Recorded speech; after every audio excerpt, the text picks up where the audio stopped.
Hello guys, welcome to our channel.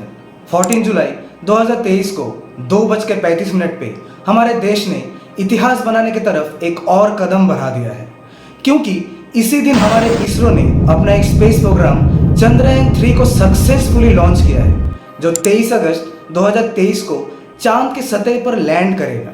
और ये कारनामा हमारे साइंटिस्ट ने एवेंजर्स एंड गेम मूवी के बजट से 3 गुना कम पैसे में ही कर दिखाया है। मैं आपको बता दूं कि हमारा ये रोवर चांद के जिस सतह पर उतरने वाला है, वह आज तक दुनिया में कोई भी नहीं पहुंच पाया है, और यही हमारे इस मिशन को और भी महत्वपूर्ण बनाता है।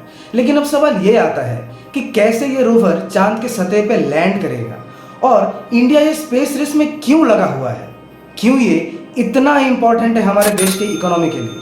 चलिए जानने की कोशिश करते हैं आज के इस वीडियो में। इस सब की शुरुआत होती है 22 अक्टूबर 2008 को।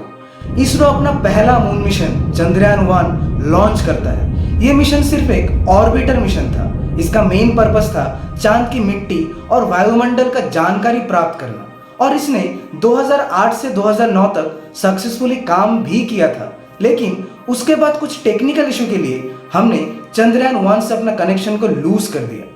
इसके बाद 22 जुलाई 2019 को इसरो अपना एक और मून मिशन चंद्रयान 2 को लॉन्च करता है। इस मिशन में ऑर्बिटर और लैंड रोवर शामिल था, जिसमें ऑर्बिटर तो सक्सेसफुली चांद के कक्षा में पहुंच गया था, लेकिन जो लैंड रोवर था जिसका नेम था विक्रम रोवर। अच्छा, यहाँ पे आप लोगों के लिए एक फन फैक्ट, ये जो रोवर था इसका नेम इसरो के फाउंडर विक्रम साराभाई के नाम पर रखा गया था।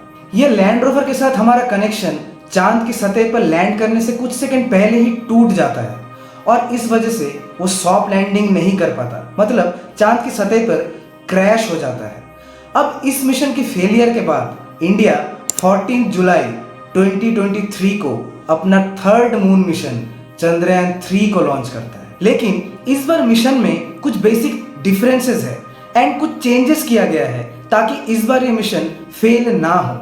सबसे पहला जो चेंज किया गया है वो है, इस बार ऑर्बिटर को मिशन में शामिल नहीं किया गया है, क्योंकि चंद्रयान 2 का जो ऑर्बिटर था वो अभी तक भी सही से काम कर रहा है, और इस वजह से ओवरऑल जो पेलोड था वो कम हो गया है।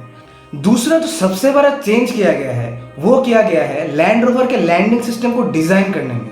जैसे कि इसकी जो बॉडी है उसको और भी ज्यादा स्ट्रॉन्ग बनाया गया है, ताकि ये जो रोवर है वो चांद की सतह पे उतरते वक्त उसके इम्पैक्ट को झेल पाए। इसके अलावा इंजन कैपेसिटी को भी बढ़ाया गया है। एट द सेम टाइम उसमें हैजर्ड डिटेक्शन को भी ऐड किया गया है। इस मिशन का use weather pattern detection and exoplanet studies के लिए भी किया जाएगा। थर्ड चेंजेस किया गया है चंद्रयान 3 पे शेप, यानी स्पेक्ट्रोपोलरिमेट्री ऑफ हैबिटेबल प्लैनेट अर्थ नाम का एक इंस्ट्रूमेंट होने वाला है, जिससे हमारा अर्थ का डेटा यूज करके हमारे सोलर सिस्टम के बाहर हैबिटेबल एक्सोप्लैनेट्स को ढूंढने में यूज हो सकता है। फोर्थ जो चेंजेस किया गया है वो है लॉन्च व्हीकल। इसका जो लॉन्च व्हीकल है वो है LV-M3, जो कि चंद्रयान 2 के launch vehicle GSLV Mark II से 30% ज्यादा वेट को कैरी कर सकता है। फिफ्थ जो चेंज किया गया है वो है चंद्रयान 3 का बजट चंद्रयान 2 के बजट से भी कम है, अप्रॉक्स 55 करोड़ तक। अब ये तो हो गई मिशन की बात, लेकिन अब सवाल ये आता है कि इंडिया चंद्रयान 2 के इतने बड़े मैसिव फेलियर के बाद भी इतने सारे पैसे को इन्वेस्ट करके चंद्रयान 3 जैसे स्पेस प्रोग्राम को क्यों लॉन्च कर रहा है? क्या इससे हमारे देश की इकोनॉमी को नुकसान नहीं पहुंच रहा?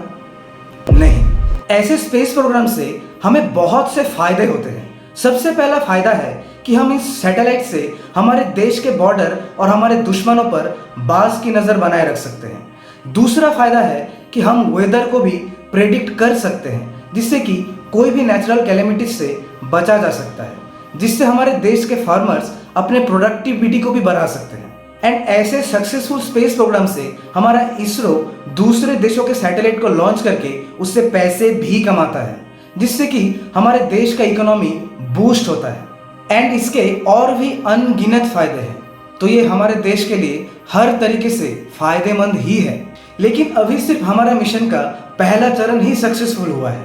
सबसे इंपॉर्टेंट और मेन पार्ट अभी बाकी है, क्योंकि 23 अगस्त 2023 को ये रोवर चांद की सतह पर लैंड करेगा और इसकी सॉफ्ट लैंडिंग ही इस मिशन की सबसे बड़ी चैलेंज है, क्योंकि ये रोवर चांद के सबसे दक्षिणी छोर पर लैंड करेगा और वहां की जमीन क्रेटर्स से भरी पड़ी है।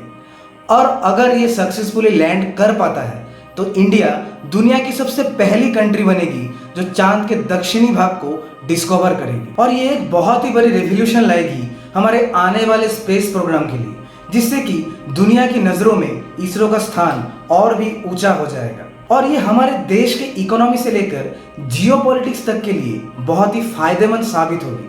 और आपको क्या लगता है कि ऐसे स्पेस प्रोग्राम के लिए गवर्नमेंट को अपना बजट बढ़ाना चाहिए या नहीं? कमेंट्स में अपनी राय जरूर बताइएगा। और एक बात दोस्तों, कि जब ये लैंड रोवर चांद की धरती पर लैंड करेगा, हम उस वक्त आपके लिए तब का एक फुल डिटेल वीडियो भी लाएंगे। अगर आपको ये वीडियो अच्छी लगी है तो इसे लाइक करना ना भूलें, इससे हमें मोटिवेशन मिलती है। एंड ऐसे ही और इंटरेस्टिंग वीडियोस के लिए हमारे चैनल को सब्सक्राइब कर लें एंड बेल आइकन को प्रेस करना ना भूलें, ताकि हम जब भी कोई नई वीडियो डालें तो आपको सबसे पहले नोटिफिकेशन मिल जाए। तो मिलते हैं किसी नई वीडियो में किसी नई टॉपिक के साथ। तब तक के लिए tata, good bye, peace out.